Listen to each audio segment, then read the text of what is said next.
Hey Joe, hey Smitty, Matt from New Hampshire. You know who I am. We're going to start with a barbell bench press first. For time constraints, or however you want to say it, we're going to assume that I showed the demonstration right now. I'm going to set my client up. This is Justin Meyer, my head trainer here, and Nikki Calandra doing all my video work. So we're going to go right into the setup for the bench. All right, first one here. Justin, lie down flat on the bench. We're going to put your eyes right about underneath the bench, maybe a little back wherever you're most comfortable. Like to try and pull your shoulder blades, both scapulas underneath the bench, nice and tight. A little bit of an arch in the back, feet flat on the floor, hips are down. We'll grab that bar a little more than shoulder width apart in a good position where you feel comfortable. And what we're going to try and do is make sure we tighten up and create tension through the whole lift. All right? We push the bar up out of the rack, straight, locked out up top, and we're going to bring it right down to under tension, right to the nipple line, and come right back up. Down. Elbows close to the side, and back up. Good? One more time. Down, touch, back up. Rack the bar. Okay, good. Some of the things that we would look for there, if the client is making sure that there's tension across the bar. Sometimes the new kids have trouble with that. If there's trouble, a regression for this one is maybe bring it down, put a board on his chest, 1 or 2 boards, so he doesn't have to come down as far, he gets the feel. If we have to back him off before that, we may have to go back to push-ups or something to develop the strength before they even get to the bar. All right, now we're going to the barbell squat. I'll demonstrate that one first, couple different cues that I want to make sure the client knows. This is probably one of the most tricky because there are a lot of progressions and regressions to this. So we'll start with some instructions and we'll bring the client in and have him do it, and then we'll figure out where we are from there. All right? One of the first things we're going to do here is we want to make sure that the client rolls the bar forward, gets a nice even grip across the bar, so his shoulders, that he'll be in the center of the bar. It could be either from the rings in or from the inside smooth part out. All right. So now what we're going to do is make sure that we get the meaty part of the back on the bar. We're going to make sure that the client doesn't put it on the collarbone or on the top, on the bones over here, because that's going to make it uncomfortable. Not a lot of kids have a lot of meat on the back, so sometimes you may have to go on the back, push down on the muscular part there, all right? So we're going to find a nice even mark, find the fat part of the bar, and we want to arch the bar out of the rack. Nice and set, up, small steps. This would be forward, but you know what I mean by backwards. And we want to make sure that we've taught the hip hinge, so we're going to be sitting hips back, push the floor apart, down to parallel, and back up. Another cue we like to have here is tuck your chin. We don't want them turkey necking out. We want to just be nice and tight, hips back, push the floor apart, weight in the heels, drive up, squeeze. Okay, so now we're going to have the squatter come in. Justin. So now he'll set up right on the bar, find a nice grip.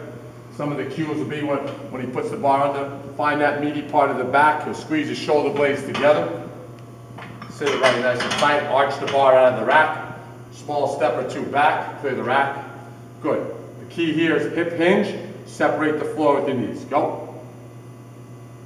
Excellent. Get to parallel and up. One more. Hinge back, spread the floor, up and back. Good. Rack the bar. Good. One of the things that we'll teach here, regression for this, he may have to squat to a high box. We may have to put him on the wall to make sure he spreads his knees out and sits his hips back. Just some of the things to help make the squat better. All right, we're teaching now the straight bar deadlift.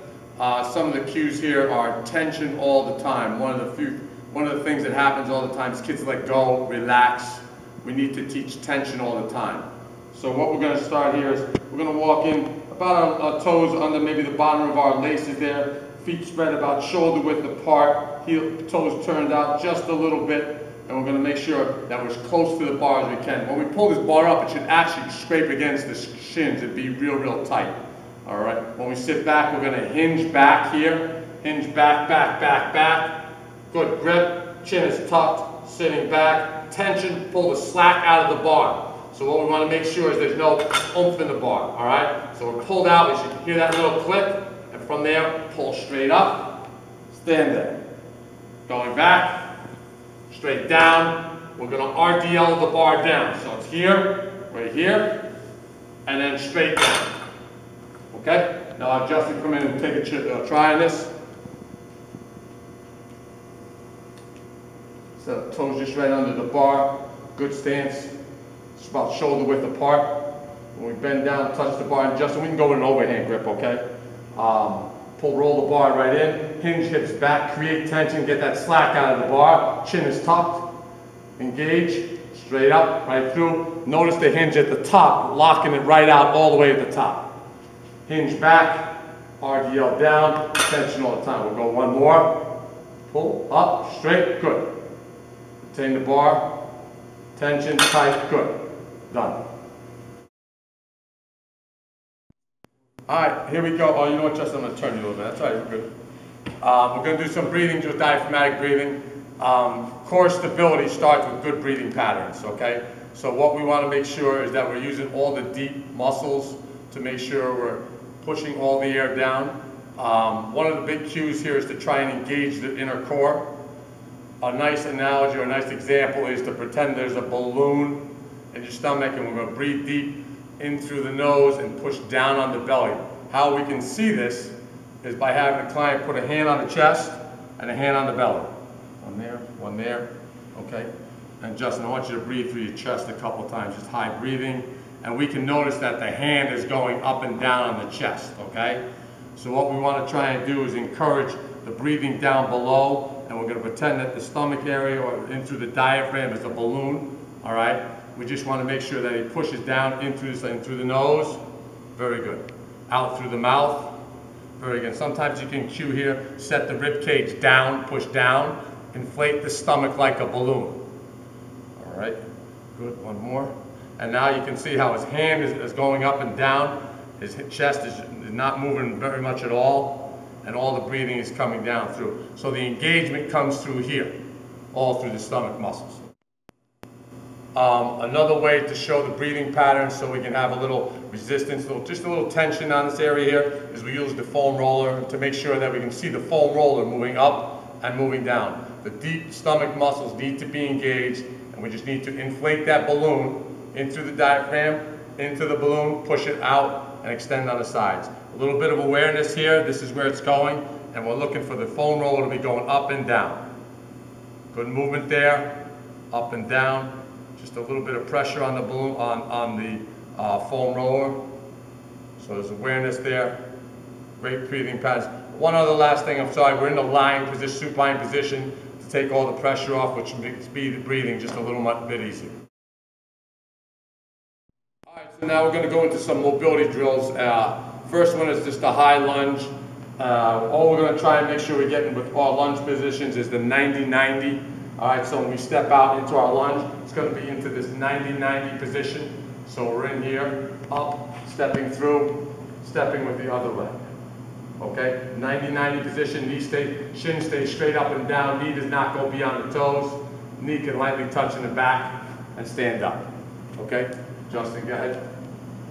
Step out, nice and tight, 90-90, great. One more, good.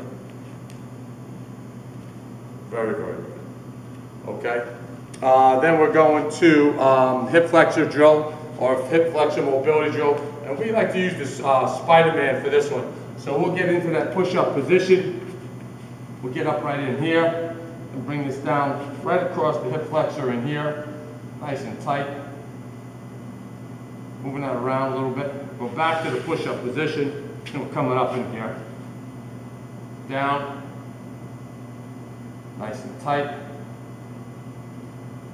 We can engage the glute in the back on the side that is back to make sure we just stretch that hip flexor just a little more. Back. Justin, try that one.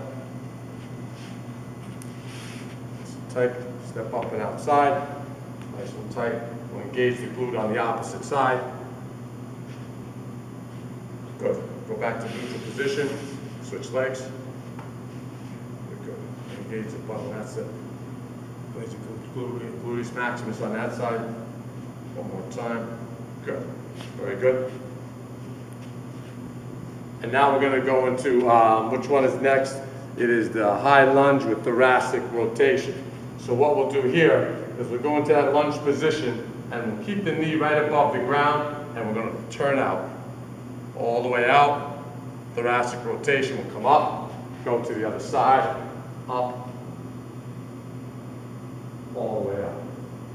Okay? Yeah, Justin.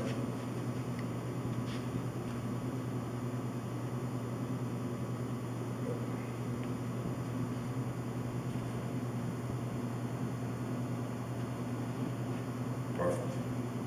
All right, good. All right, here we're going to take the, we're doing the 10-yard setup here. What we're going to take most of this off of is what Joe D told us about the push-up position. And we're just going to set up on the line, crowd the line as much as possible, right out of our power stance like we're coming out of a push-up.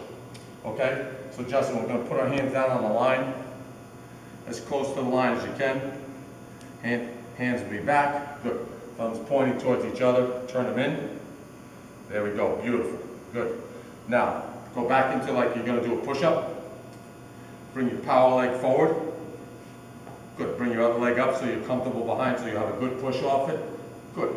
And we're going to crowd that line as much as possible. Now, when we come out of this stance, we're going to lower our center of gravity just a little bit so we can get good leg drive. We're going to drive that first step out and we're going to come out and we're going to hate that first step. We're going to push that first step so hard into the ground and we're going to have a positive shin angle moving towards the other direction. So when we say go, the first one is going to be a big leg drive, and then on top of that, the arm drive. We'll be pushing our hands back. We'll stay at a 45-degree angle for the first 2 or 3 strides. Keep your head down, and then drive those legs right through the ground. Ready, set, go. Good. What we got from that is making sure that we got a positive lean and a positive shin angle to try and drive that first step has to be driven through the ground. We have to actually hate that first step. The push-up drill is the one we did, which showed us that we have to be actually leaning through the whole time. If you're almost falling, it's that type of position. You just have to catch it just a little bit before you fall and drive. Once we get up to after the first 10 yards, we just have to push those hands down and back and drive and lean forward the whole